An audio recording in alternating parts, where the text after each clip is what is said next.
సర్వనాశనం చేశారు.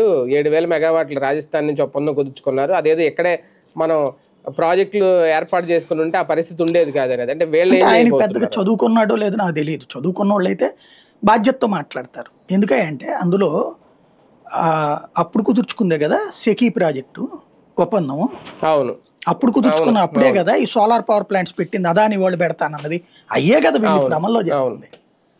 అప్పుడు వీళ్ళు ఎంత రచ్చ చేశారు, దాని పేరేంటి షిరిడి సాయిది, తర్వాత ఇట్లాంటి అనేక సంస్థలతో ఒప్పందం కుదుర్చుకుని జగనే కదా అప్పుడు. అతను మరి ఆల్టర్నేటివ్ చూశాడుగా, అది తెలియదా ఆయనకి? దాన్ని ఆ రోజున ఏమన్నారు వీళ్ళు, దుర్మార్గం అన్నారు.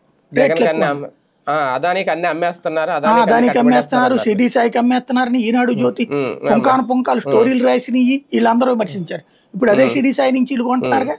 మరి జగన్తో జగన్ అన్నారు, అది జగన్ బెనామీ అన్నారు దాన్ని. మరి ఇప్పుడు ఎందుకు కొంటున్నారు అది?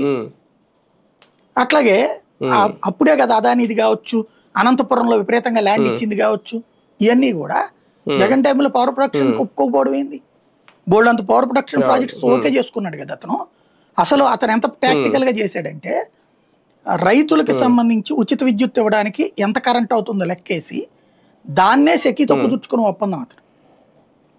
భవిష్యత్తులో అది ₹2.49 వస్తే ప్రభుత్వం మీద భారం తగ్గుతుంది అనినే కదా దాంతో ఒప్పందం కుదుర్చుకుంది. దాంట్లో కూడా వీళ్ళేం తప్పుడు రాశారు, ట్రాన్స్ఫర్కే ఇవి ఉంటాయి ఛార్జెస్, దాంతో ₹5 పడుద్దని రాశారు. మొన్న ఏమని చెప్పారు చంద్రబాబు గారు, దాంట్లో లేదు ట్రాన్స్ఫర్ ఛార్జెస్.